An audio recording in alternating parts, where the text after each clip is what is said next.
প্রশাসনকে রাজনৈতিক কর্মী হিসেবে 15 বছর ব্যবহার করার কারণে রাজনৈতিক কর্মীরা স্লোগান ভুলে গেছে, রাজনৈতিক কর্মীরা রাজনৈতিক চর্চা ভুলে গেছে, দেওয়াল লিখনি ভুলে গেছে, সম্মেলন ভুলে গেছে, নবীন বরণ ভুলে গেছে, এবং সংসদ ভবনের সংসদের ছাত্র সংসদের নির্বাচন তো লাইগেশন করে দিয়েছিল এই সরকার। নামে মাত্র একটা ডাকসু দিয়ে মহিলা চুন্নি, প্রভোস্ট চুন্নি, আওয়ামী লীগের মহিলা শিক্ষকের চুন্নির যে ইতিহাস দেখলাম, ঢাকা বিশ্ববিদ্যালয়ের ইতিহাস, ঐতিহ্য এবং সকল আন্দোলনের ক্ষেত্রটাকে কিভাবে তারা অপবিত্র করলো। এইখানে জামাত সুবিধাবাদী একটা সংগঠন, সুযোগ সন্ধানী, সুবিধার বাইরে তারা কখনো যায় না। এবং আপনি দেখবেন জামাত হচ্ছে সব সময় অন্তর্বর্তীকালীন সরকারের সময় বেশি ভালো থাকে। কিভাবে ভালো থাকে আপনি যদি বলেন, 86 সালে সে গেল, কার সাথে গেল? জাতীয় পার্টির সাথে গেল।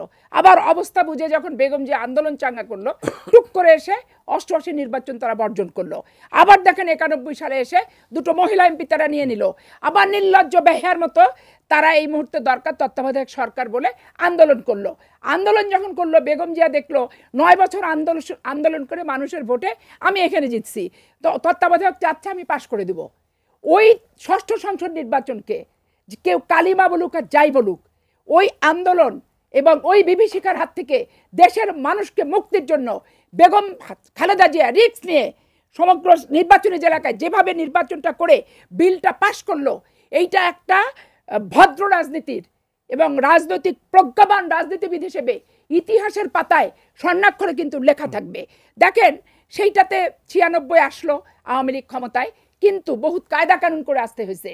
আপনার আমলাতান্ত্রিক যে বিপ্লব, তাদেরকে নিয়ে সচিবদেরকে নিয়ে বহু কাহিনী করে আসছে, তারা জনতার মঞ্চ বানাইছে, মঞ্চের ঘটনা তো আছে, জনতার মঞ্চ দিগম্বর হওয়া। তারপরে দেখেন তারা এই যে শাহবাগে করলো। কালার এক্সপার্ট, জর্জ স্যাপ এবং মাইল্ড অন হ্যান্ডস টেকনোলজি সমৃদ্ধ অরিক্স ক্রিস্টাল ওয়াশ আপনার লন্ড্রি এক্সপার্ট। এই একই ঘটনা দেখেন, আমার খুব খারাপ লাগছে এই একটা জিনিসে, আন্দোলন যে কেউ যে জায়গায় করতে পারে, তার নিজস্ব ব্যাপার।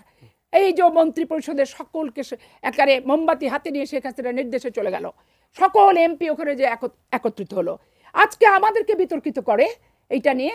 দেখেন জামাত ইসলামের হরতাল ছিল সেদিন, যেদিন ওই ভারতের প্রণব মুখার্জি আসছিল। বেগম খালেদা জিয়া কিন্তু ভারতের প্রণব মুখার্জির সাথে সাক্ষাৎ করতে যায় নাই যে জামাতের হরতাল আছে। এই হরতালে যেহেতু আমার দলের, এইটা নিয়ে অনেকে অনেক সমালোচনা করছে যে বেগম জিয়া ভারতের মতো বন্ধু হারালো এই রাজাকারদের জন্য, অমকের জন্য, তমকের জন্য, বাজে কথা বলছে। কিন্তু বেগম জিয়া স্ট্রিক্ট মহিলা।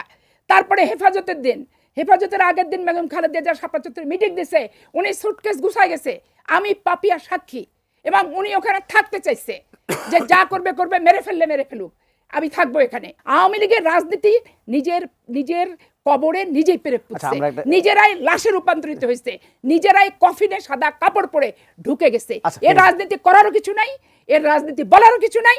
আমি আলোচনার ভিতরে নিকৃষ্ট, জঘন্য, পাপিষ্ট, নির্যাতিত, ইতিহাসকে বিকৃত করার এই সংগঠন নিয়ে যত আলোচনা হবে একে তত আমলে নেওয়া হবে।